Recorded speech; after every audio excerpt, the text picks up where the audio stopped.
अमरावती शहरातील रस्त्यांची दुर्दशा, त्यावरील खड्डे, साचलेले पाणी, चिखल यांनी नागरिक त्रस्त झाले आहेत। अशा रस्त्यांवरून पायी चालणं, वाहन चालवणं, मुलांना शाळेत जाणं अशक्यप्राय झालं आहे। या त्रासातून कोण आमची सुटका करणार, असा नागरिकांचा खडा सवाल आहे। वलगाव मार्गावरील जईद नगर येथे पावसाचं पाणी साचलं आहे। नागरिकांना रस्त्यावर साचलेल्या पाण्यातून जाणं येणं कठीण झालं आहे। पाय फसतील असा चिखल येथे आहे, तर संपूर्ण रस्त्यावरच पाणीच पाणी आहे। हे पाणी टाळून मार्ग काढता येत नसल्यानं या घाणेरड्या पाण्यातूनच नागरिकांना ये-जा करावी लागते आहे। नागरिकांच्या घरापर्यंत हे पाणी गेलं आहे। पाऊलभर साचलेल्या पाण्यातून सगळे व्यवहार सुरू आहे। या घाण पाण्यातूनच विद्यार्थी शाळेला जात आहेत। पावसाळा असल्यानं सध्या पाऊस हा राहणारच, तेव्हा आणखी पाऊस आल्यानंतर काय होईल या कल्पनेने तेथील नागरिकांच्या अंगावर शहारे येत आहेत। या पाण्यात डास व हानिकारक जीवजंतूंचं साम्राज्य व्हायला वेळ लागणार नाही। अशा वेळी नागरिकांचं जीवितही धोक्यात आहे। यापासून आम्हाला कोण सुटका देणार, असा परखड प्रश्न नागरिकांनी विचारला आहे। यहाँ का जो मसला है कि पानी का तुम देख रहे हैं कि स्कूल को बच्चों को जाने के लिए जगह नहीं, यहाँ पर ये बच्चे खड़े हैं और ये यही रोड है।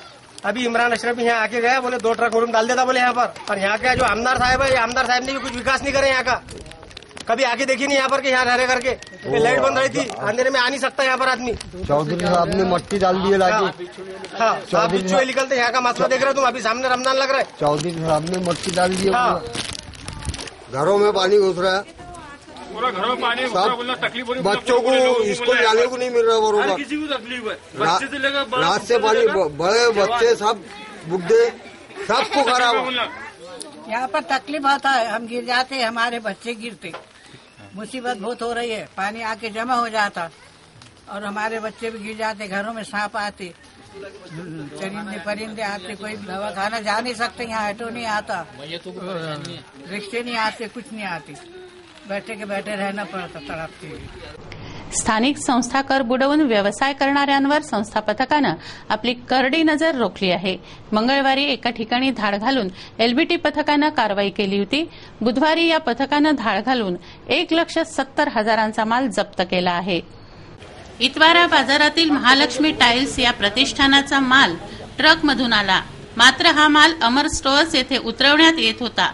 त्याचवेळी स्थानिक संस्था कराच्या पथकानं GJ10W6751 क्रमांकाच्या ट्रकवर धाड घालून माल जप्त केला।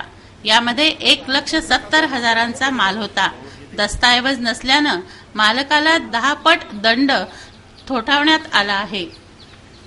महानगरपालिकेच्या एलबीटी पथकाने विशाल पकडे यांनी आज इतवारा बाजारच्या मागच्या बाजूला महालक्ष्मी टाइल्स येथे त्यांच्याकडच्या बिल नसताना सुद्धा, अमर टेक्सटाईलच्या नावाने बिल असताना सुद्धा तिथे फ्लोअर टाईल्स उतरवण्याचा प्रयत्न केला।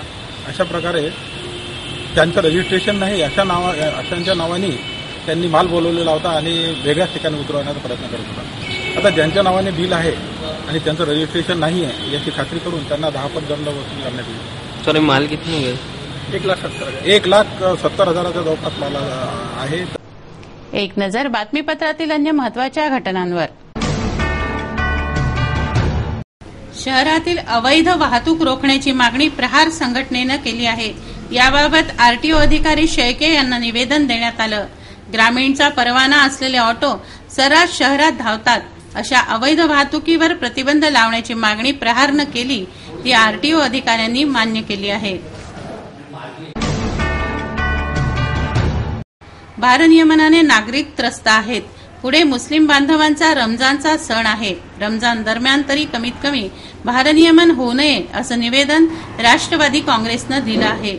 उपमुख्यमंत्री अजित पवार यांच्यापर्यंत ही मागणी पोहोचवण्यात आली आहे। मुख्यमंत्री महाराष्ट्र राज्य को पार्टी की ओर से और अमरावती शहर के तमाम मुसलमानों की जानिब से अमरावती शहर में जो लोड शेडिंग चल रही है, आने वाले 10 तारीख से रमज़ान महीना शुरू हो रहा है। ये हमारा रहमत वाला महीना है, बरकत वाला महीना है, इसमें 30 रोजे रखे जाते हैं।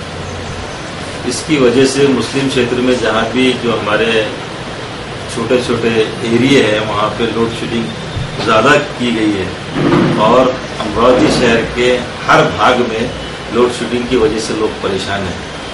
तो रमजान महीने में लोग इबादत करते हैं, घरों में बच्चे जो रोजे रखते हैं उनको तकलीफ ना हो, इसलिए अजीत दादा पवार साहब से एक आज अपना पत्र देकर उन्हें विनती किया गया कि भाई अमरावती शहर में लोड शेडिंग जो एक तरफा लोड शेडिंग है वो बंद कराई जाए, ताकि तमाम मुस्लिम भाई हमारे आपके आभारी रहेंगे और इससे पार्टी को लाभ मिलेगा, पार्टी की उन्नति होगी।